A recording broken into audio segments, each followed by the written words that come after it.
এই কি রে স্যার কি খাওয়াচ্ছে? Ice cream ice cream. আজকে আমাদের রেগুলারদের সাথে শেষ দেখা, তাই স্যার আইসক্রিম পার্টি করছে। ব্যাঙের মাথা শেষ দেখা, সব মিথ্যে কথা বলে দিল। এই ঈশা হ্যালো। হ্যালো তো তোমরা সকলে শুনতেই পারলে আমাদের স্যার হচ্ছে ভীষণ ভীষণ ভালো। আর যেখানে আমরা এমএ পড়তে যাচ্ছি সেই স্যারের কিন্তু আজকে কথা ছিল যে আমাদের সকলকে আইসক্রিম খাওয়াবে। তো আজকে আমি পড়তে এসেছিলাম 1.5 সপ্তাহ পরে আজকে আমি পড়তে এসে আইসক্রিম পাচ্ছি। কত ভাগ্য! না একদম না, ভাগ্য ভালো আজকে পড়তে এসেছিলাম, তাই জন্য আমি আইসক্রিম খেতে পাচ্ছি। খারাপই ছিল, শুধু আমরা তোকে দয়া করলাম তাই আজকে খেতে পাচ্ছি। সেই তুই না বললেও আজকে আসতাম আমি। স্যার আগের দিন খাইয়ে দিত তো। কে? স্যার তুই আমার চা পাতা দিয়েছিস আজও? আজকে ভুলে গেছি রে আনতে, ছিল মা কালী। ওকে ওর দার্জিলিং গেছে মনে হয় 2 মাস 3 মাস হয়ে গেছে, এখনো পর্যন্ত আমার চা পাতা বলেও কিনেছে। গাইস এখনো পর্যন্ত আমার হাতে চা পাতা দেয়নি, পুরো ব্যাচে চা পাতা দিয়েছে, শুধু আমাকে চা পাতা দেয়নি। ওই যে ওকেও চা পাতা দেয়নি। এই যে এই মেয়েটা যেদিন চা পাতা দেবে সেদিন আমি আপনাদেরকে জানাবো, সেদিনকেই প্রমাণ হবে যে ও কতটা কিপটে। আমি বলেছিলাম তুই ফোন করবে। ও মানে যে চা পাতা দেবে আমরা ফোন করবো যে ভাই আমার চা পাতাটা নিয়ে আসিস, তারপরে আমাকে চা পাতা দেবে। কি সুন্দর কথা।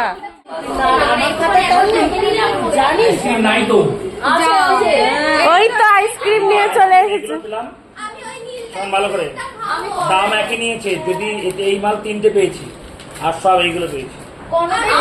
কর্নেটো খাবো স্যার।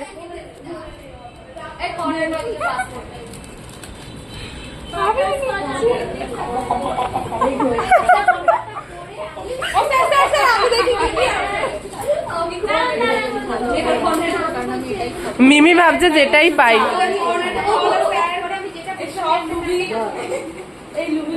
ওই যে ব্লগার দিদি এসেছে।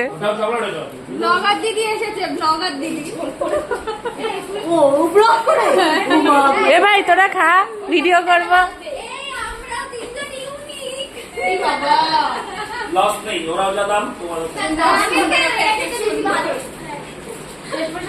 এই যে স্যার আমাদের আইসক্রিম খাইয়েছে।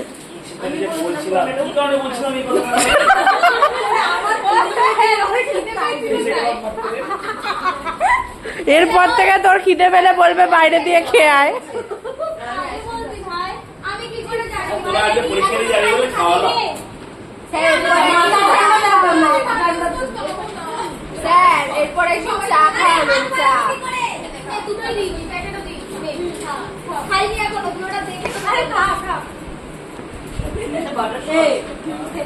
সো গাইস তোমাদের সকলকে বলেইছিলাম আমি যেখানে এমএ পড়তে যাই সেই স্যার কিন্তু আমাদের আজকে খাওয়ালো আইসক্রিম।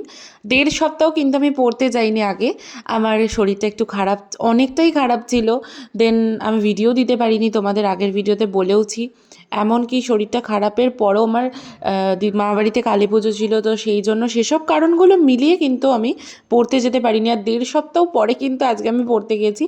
আর আমার ভাগ্যটা খুবই ভালো, সহজে আমি পড়া কামাই করি না, কিন্তু আমি না মানে 12 মাসে 13 পার্বণের মতন অসুস্থই থাকি, তো সেই জন্য কিন্তু মাঝে মাঝে কামাই হয়ে যায়। স্যার অনেক অনেক থ্যাংক ইউ, এই আইসক্রিমটা খুব সুন্দর খেতে ছিল। আর সত্যি কথা বলতে আমি মানে পুরো সারপ্রাইজড হয়ে গেছিলাম, মানে এতদিন পরে পড়তে গিয়ে যে মানে আইসক্রিম পাবো সেটা আমি একদম সত্যি ভাবতে পারিনি। আর সকলে মিলে কিন্তু আমরা খুব খুব মজা করেছি আজকে। তো এবার আমরা সকলে মিলে আমাদের আইসক্রিম এনজয় করছিলাম।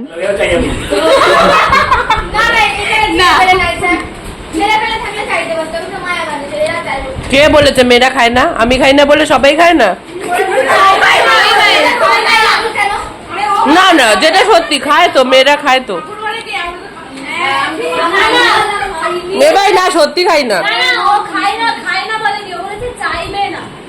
ও টিচারের ভাষাটা পড়ে যাবি, টিচারের ভাষা। টিচার কি?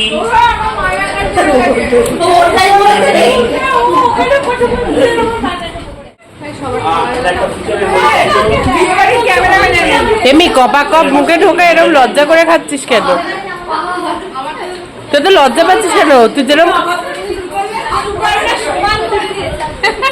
না না, ও এতক্ষণে ওর এতক্ষণে এমন পুরো মুখে ঢোকাতো, ঢুকে খেয়ে চিড়ে নিয়ে চলে আসতো।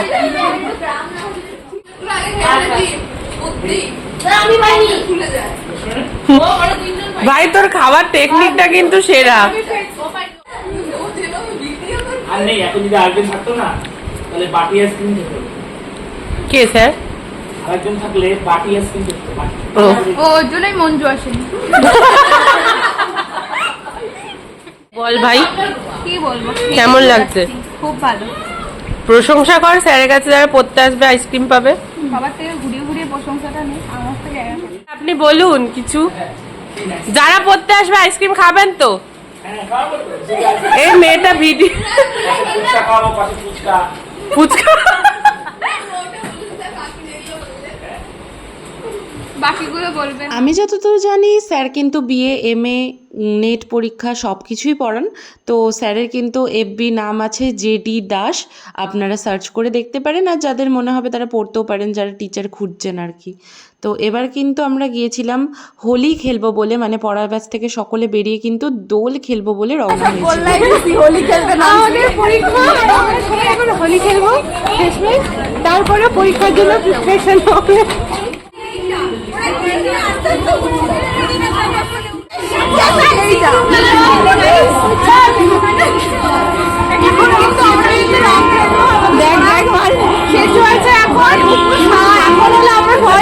আবির খেলবো, এই যে দেখো আবির, এটা কিন্তু না না না বললে জানতামই না ওটা আবির।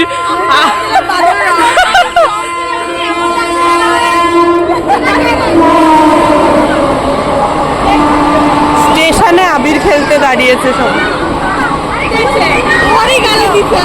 তোরা খেলে নে, এই দাঁড়া, তোরা খেলে নে, ভিডিও কর, তারপরে আমাকে দিবি।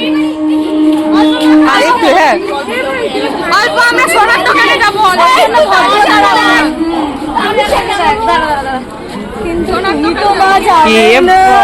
একটু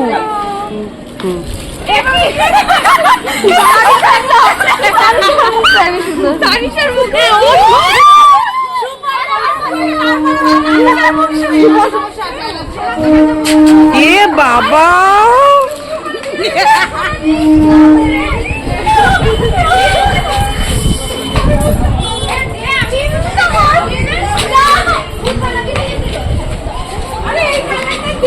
ভাই সাইড দে, পড়ে যাবে, একটু আস্তে। সত্যি কথা বলতে এই মুহূর্তগুলো কিন্তু সারাটা জীবন আমাদের মধ্যে থেকে যাবে।